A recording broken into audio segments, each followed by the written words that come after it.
Dobrodošli!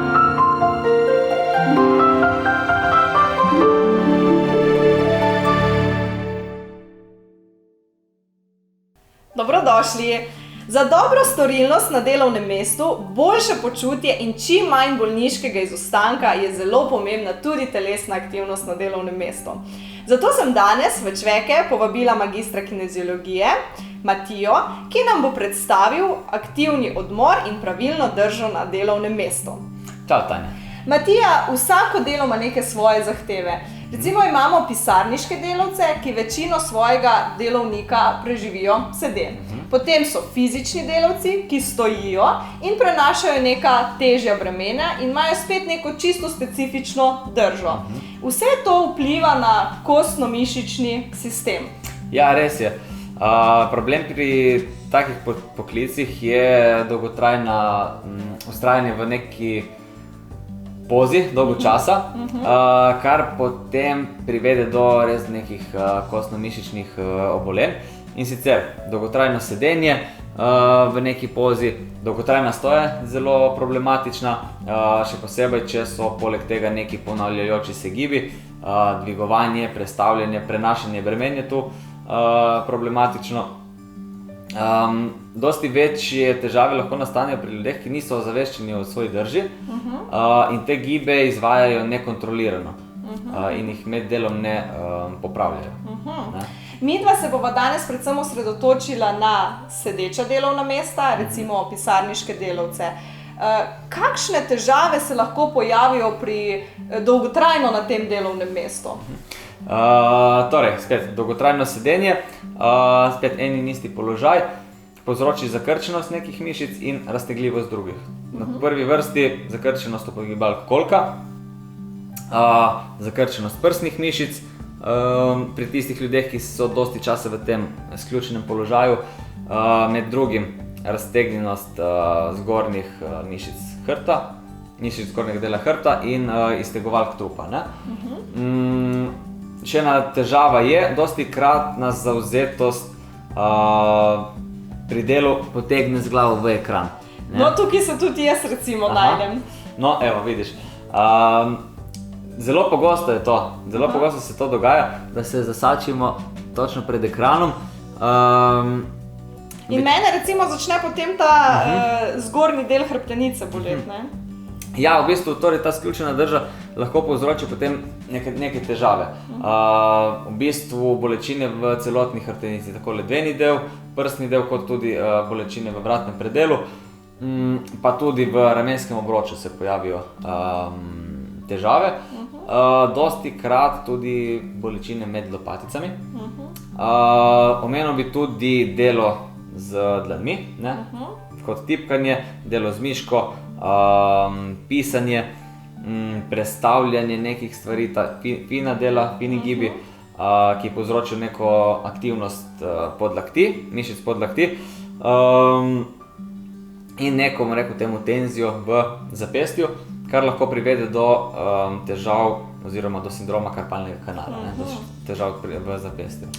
Povej mi nasvete, kako pa preprečiti zdaj vse te težave? Dva nasveta imam. Najprej bi priporočal korekcijo drže na delovnem mestu, drugo pa, kot smo že prej omenili, gibanje, telesno aktivnost in sicer izvajanje nekaterih vaj v obdobju, bomo rekli, tako imenovanega aktivnega odmora na delovnem mestu. Ja, jaz predlagam, da kar praktično prikaževa tole pravilno držo. Super, se strinjam, gremo. Okej. Torej, pri korekciji drže se najprej usedemo nekoliko naprej na stol, stopala postavimo v širino bokov in pod kolena. Začnemo pri medenici in sicer medenico zvrnemo naprej, tako da se rahlo usločimo v ledvenem delu.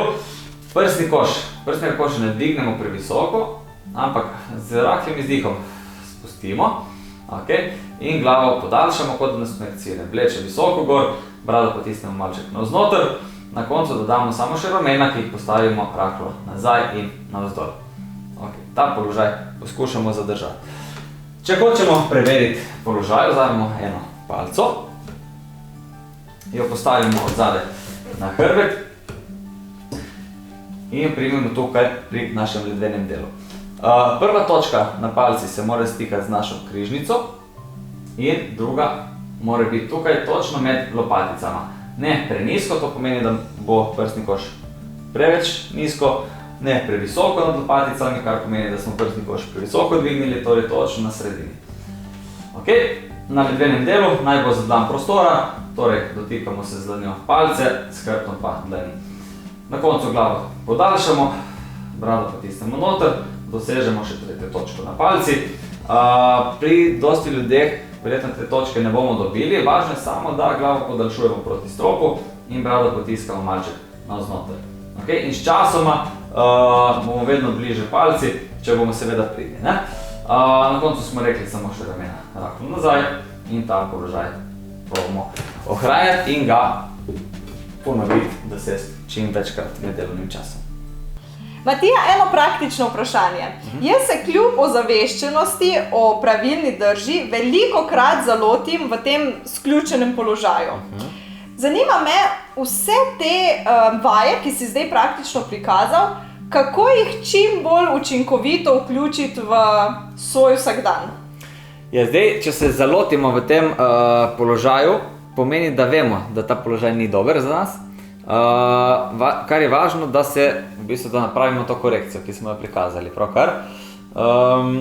Zdaj tudi kar se tiče položajev sedenja, ne bomo cel dan zdržali v tem zravnanem položaju pravilni drži. Pomembno je, da ta položaj spremenimo. Lahko smo malo nekaj časa sključeni, se popravimo, pa potem lahko tudi ležimo v narekovajih na stolu, pa se spet popravimo. Torej, važno je to spremenjanje položaja. Pa gremo zdaj še na aktivni odmor. Kaj je aktivni odmor in zakaj je pomemben? Aktivni odmor je odmor, ki si ga vzamemo med delovnim časom in med njim napravimo kakšno vajo za korekcijo drže. Oziroma raztegnemo in sprostimo tiste mišice, ki so zakrčene pri našem delu, ter aktiviramo tiste mišice, ki so mogoče malo zapostavljene, ki niso aktivne. In v bistvu to nam omogoča potem lažjo korekcijo oziroma lažjo korekcijo napravimo s tem.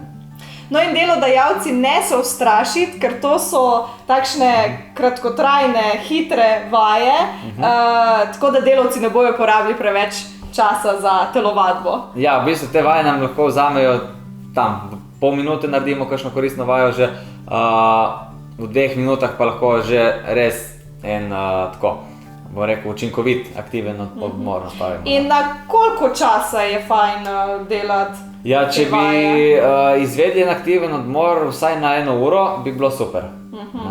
Če seveda, če gre, ne? Tako.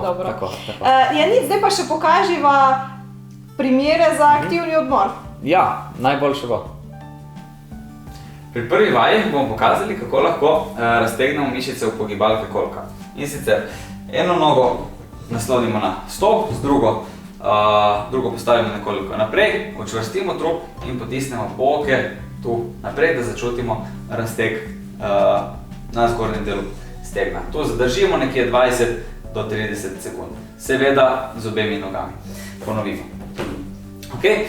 Naslednja vaja bo namenjena hrbtenici, rotaciji in raztegu tu ramenskega dela. In sicer začnemo z rokami pred sabo. Če hočemo še dihanje vključiti zraven, lahko tu naredimo vdih, z izdihom potegnemo roko k sebi, komolec nazaj, pogledamo za roko in z vdihom sprostimo spet naprej, pa nadaljujemo izmenično z drugo roko, spet komolec nazaj, po konci izdiha zadržimo, z vdihom vrnemo naprej. Kot prikaz, 2 ponovitvi, vi naredite to doma 4 do 6 z vsako stranjo. Naslednja, namenjena raztegu prsnih mišic in sicer spet začnemo z rokami tu pred nami. Če hočemo vključiti dihanje zraven, če hočemo malo bolj učinkovito vajo, naredimo na začetku vdih, z izdihom razširimo roke nazaj, obrnemo dlani navzgor in s palci silimo nazaj do konca izdiha, da začutimo razteg prsnih mišic, z vdihom vrnemo nazaj in lahko vsakič malo više dvignemo dlani, tako da je razteg vsakič malo boljši, tako da res raztegnemo mišico po celem obsegu. Tako, tudi tukaj 4 do 6 ponovitev lahko naredimo. Naslednja vaja bo vaja za zapestja in sicer si bomo izposodili palco in sicer palco držimo tu pred sabo in jo vrtimo za začetek v smeri naprej, pa poskušamo kar fajn zarotirati oziroma zvrniti zapestja naprej. Druga stvar, peljemo oziroma obračamo palico nazaj. Torej čim bolj nazaj, čim bolj k sebi potegniti zapestja. To pa, bomo rekli, lahko ponovimo tudi večkrat, tam 6 do 8 krat z vsako dlanjo. Tako, prikaz nekih enega sklopa vaj, ki jih lahko naredimo, teh vaj je še veliko. Zaenkrat pa bo to. Hvala, Matija, za obisk in pa za vse koristne nasvete. Hvala tebi, Tanja, za povabilo. Jaz bi dodal samo še to, da je odziv ljudi, ki so peljali aktivni odmor v svoj vsakdan pozitiven. Zmanjšali so bolečine, manj je bolniških odsotnosti, lažje grejo skozi dan, lažje opravljajo svoje delo in konec koncev so tudi ljudje bolj zadovoljni. In to je tudi cilj vsega. Tako je. Če želite še kakšne dodatne vaje za specifična delovna mesta, nam pišite in z veseljem vam bomo pomagali. Se vidimo naslednjič.